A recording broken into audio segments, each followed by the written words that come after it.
दूसरा इतिहास 14 से लेके 16 तक के अध्याय अगर हम पढ़ेंगे तो हम यहाँ पे राजा आसा के बारे में पढ़ते हैं। राजा आसा सुलेमान राजा का वंश का था। वह यहूदा का राजा था। 41 साल तक उसने यहूदा पे राज्य किया। उसने शुरुआत तो बहुत ही अच्छे से परमेश्वर के ऊपर निर्भर होते हुए किया, लेकिन बहुत दुख की बात है कि उसका अंत अच्छी तरह से नहीं होता। अगर हम दूसरा इतिहास 14 में पढ़ते हैं तो हम देखते हैं कि आसा ने परमेश्वर के सामने अच्छे और ठीक काम किए। उसने मूर्ति पूजा की वेदियों और जो गलत गलत काम उस राज्य में हो रहे थे सब बंद करा दिया और शक्तिशाली नगर का निर्माण किया। 14 का 6 पढ़ेंगे तो उसमें लिखा हुआ है, आसा इन दिनों जब वह प्रभु के साथ रहकर प्रभु की इच्छा के प्रकार जी रहा था तो वह युद्धों से मुक्त रहा, क्योंकि यहोवा ने उसे शांति दी। लेकिन कुछ समय बाद कुश नामक एक राज्य आसा और उसके लोगों से युद्ध करने के लिए आते हैं। तब यासा ने यहोवा परमेश्वर को पुकारा और कहा, 11 में हम ये देखते हैं, यहोवा केवल तू ही बलवान लोगों के विरुद्ध कमजोर लोगों की सहायता कर सकता है। प्रभु, हम आप पर निर्भर होते हैं, तू हमारी सहायता कर।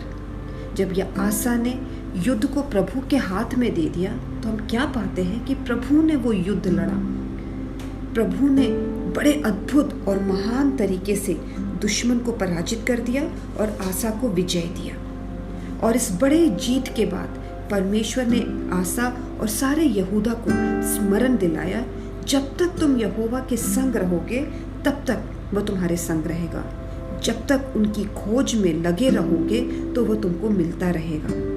प्रभु के प्रोत्साहन से आसा ने अपने देश से सारे गलत और घिनौनी वस्तुओं को हटाया।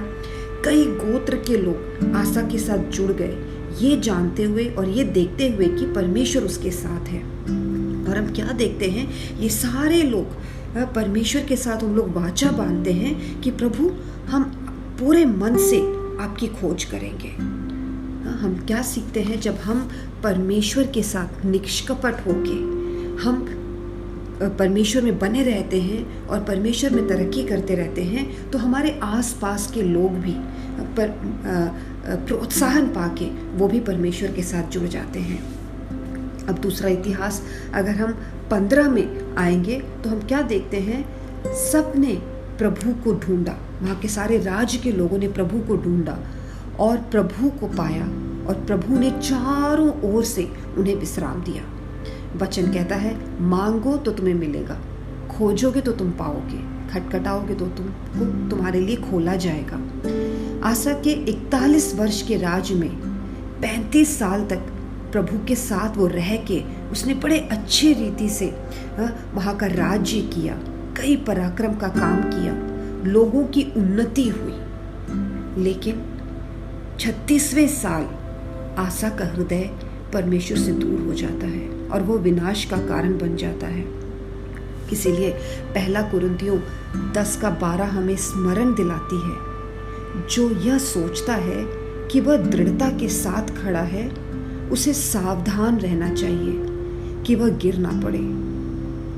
दूसरा इतिहास जब हम पढ़ते हैं, दूसरा इतिहास का 16 में क्या हम देखते हैं कि आसा के विरोध में, आसा और यहूदा का जो राज्य है उसके विरोध में, उसको आक्रमण करने के लिए इज़राइल का राजा जिसका नाम बाशा है वो उठ खड़ा होता है। लेकिन बादशाह जो इज़राइल का राजा है वो अकेले नहीं इनके साथ युद्ध कर सकता, इसीलिए वो आराम के राजा का मदद लेता है, आराम के राजा के साथ और उस राज्य के साथ समझौता करता है और मदद लेता है और कहता है कि तुम मेरी मदद करो ताकि हम आसा के राज्य पर हमला करें। और ऐसा एक समझौता का एक परिस्थिति, और इज़राइल के लोग आराम के राजा के साथ मिलकर आसा के ऊपर युद्ध करने के लिए आते हैं। अब ऐसे समय में आसा डर जाता है। आसा ने बड़े चालाकी को इस्तेमाल किया और चालाकी से वो क्या करता है कि मंदिर का जो सोना चांदी ये सब होता है, ये सब लेके वो आराम के राजा को दे देता है और उसको खरीद लेता है और कहता है कि जो समझौता तुमने इज़राइल राजा के साथ बांधा है उसको तोड़ दो। और ऐसा करने से इज़राइल के लोग डर जाते हैं और फिर वो युद्ध करने के लिए नहीं आते। आसा ने परमेश्वर का सहायता नहीं लिया, लेकिन मनुष्य का सहायता खोजा। यिर्मयाह 17:5 हमसे यहोवा यूं कहता है, श्रापित है वो पुरुष जो मनुष्य पर भरोसा रखता है और उसकी सहायता लेता है, उसका मन यहोवा से भटक गया है ना। कितनी दुख की बात है जब हम परमेश्वर के ऊपर आश्रय ना करते हुए लोगों के ऊपर निर्भर होते हैं और उनके आश्रय को जब हम खोजते हैं तो परमेश्वर वहाँ हमसे दुखी हो जाता है। तो यहाँ पे क्या हम देखते हैं, आसा राज्य पर जो इज़राइल के राजा जो चढ़ाई करने के लिए आ रहे थे, वो सब परमेश्वर की योजना में था, परमेश्वर ने अनुमति दिया था और इन सब के द्वारा परमेश्वर का एक बहुत बड़ा योजना था। और वो योजना हम दूसरा इतिहास 16:7 में देखते हैं। उसमें क्या देखते हैं, प्रभु क्या चाहता था कि प्रभु आसा की मदद करे और आसा की मदद से आराम का जो राज्य है, आराम का राज्य वो परमेश्वर के लोगों का नहीं है, वो अन्य देवी देवताओं को पुकारने वाले लोग हैं, परमेश्वर के लोग नहीं हैं। तो परमेश्वर क्या चाहता था कि आसा के द्वारा उस राज्य को हरा दे, लेकिन आसा डर के मारे वही राज्य जिनको परमेश्वर चाहता था कि हराएं, उस राज्य से वो मदद मांगता है। यहोवा बहुत दुखी हो जाता है और आसा से पूछता है, तुम्हारे भूतकाल में तुम्हारे सामने इतने लोग युद्ध करने के लिए तुम्हारे सामने आए, तब तुमने मुझ पर भरोसा किया और सारे युद्ध जो बड़े बड़े श्रेष्ठ युद्ध थे उन पर मैंने तुमको विजयी किया, तो यहाँ इस समय तुमने मुझ पर क्यों नहीं भरोसा किया। और यही कहते हुए दूसरा इतिहास 16:9 में परमेश्वर हमें याद दिलाता है, मेरी दृष्टि, यहोवा की दृष्टि सारी पृथ्वी पर इसीलिए फिरती रहती है कि जिनका मन उनकी ओर निष्कपट रहता है, उनकी सहायता में मैं अपनी सामर्थ्य दिखाऊं। प्रभु कहता है कि आसा, तुमने बड़ा मूर्खता का काम किया और इस मूर्खता के काम की वजह से अब तू जिंदगी भर लड़ाई करता रहेगा, तुम लड़ाइयों में फंसे रहोगे। प्रियो, अच्छा शुरुआत करना काफ़ी नहीं है। अच्छा शुरुआत करना और परमेश्वर में बने रहना लगातार और एक अच्छा अंत हमारे जीवनों का करना बहुत ज़रूरी है। इसीलिए पौलुस कहता है, पौलुस के साथ हम भी ये कह सकें, मैं अच्छी कुश्ती लड़ चुका, मैंने अपनी दौड़ पूरी कर ली है, मैंने विश्वास की रखवाली की है।